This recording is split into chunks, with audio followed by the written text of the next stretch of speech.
Coucou tout le monde, bienvenue sur ma chaîne. Alors aujourd'hui je vais vous montrer la nouvelle tendance, c'est le strobing. Donc voilà, maintenant le contouring est devenu has-been, place au strobing. Donc qu'est-ce que c'est? C'est ni plus ni moins qu'une nouvelle formulation, un nouveau mot de highlight, c'est-à-dire qu'on va éclairer le visage, illuminer les zones de lumière et on ne va plus tracer les zones d'ombre comme on faisait avec le contouring. Donc on va se limiter juste au highlight. Donc finalement c'est une technique qui est connue depuis des années par les maquilleurs, mais voilà, c'est devenu le truc, le phénomène tendance avec un nouveau mot. Donc on a sorti ça s'appelle le strobing. Donc voilà, j'espère que la vidéo va vous plaire et si vous voulez voir le tuto, je vous laisse regarder la suite.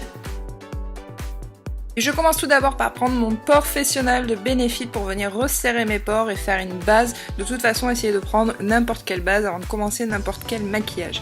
J'enchaîne ensuite avec mon fond de teint du moment, donc c'est le Tenseur de chez Make Up For Ever et je l'ai choisi en teinte 123 et je vais l'appliquer avec mon pinceau de chez Real Technique.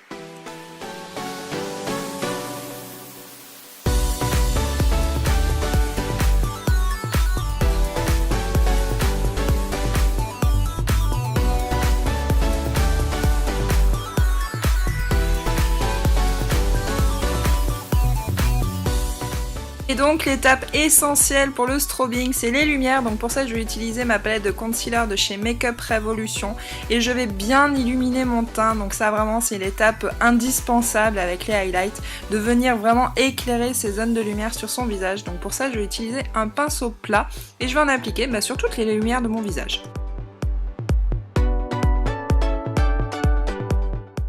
Alors bien évidemment, on reste pas comme ça et je vais venir prendre mon Beauty Blender et estomper tout ça par petits tapotements pour avoir un rendu uniforme et joli.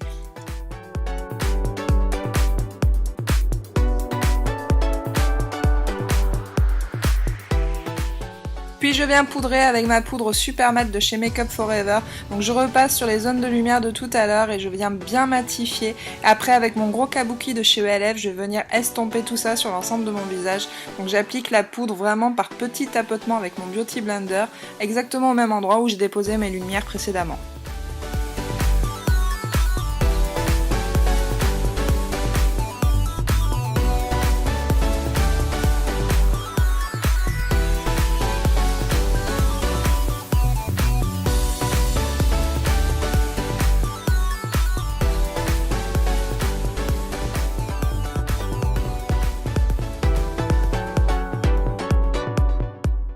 Étape super importante pour le strobing, c'est les highlights. Donc là je vais prendre ma poudre de chez Peggy Sage et je vais venir appliquer mes highlights donc sur l'os de la pommette, au niveau de mon arcade sourcilière et dessus le sourcil, vraiment pour illuminer l'ensemble de mon visage. Donc là je le fais au doigt pour l'instant et je vais venir estomper tout ça après.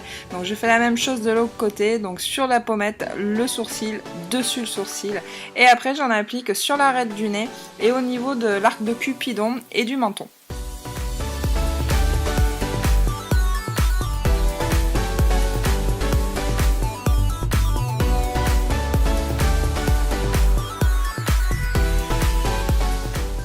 Et comme toujours, je termine mon teint avec un blush, donc ici le blush de chez Make Up Revolution.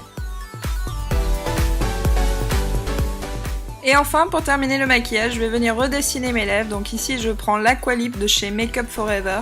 Et ensuite, je vais prendre le rouge Artiste Intense, toujours de chez Make Up For Ever, en teinte 30. Je trouve que ces deux-là font bien la paire ensemble. En ce moment, j'aime bien utiliser ce combo-là.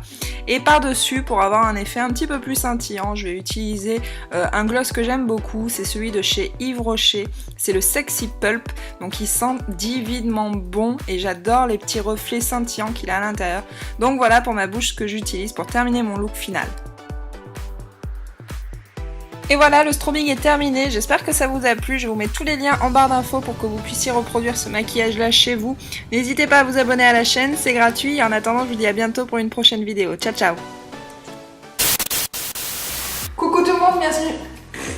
Donc les ongles technique des highlights ou des highlights, je sais pas trop. Normalement on fait pas la liaison avec un H.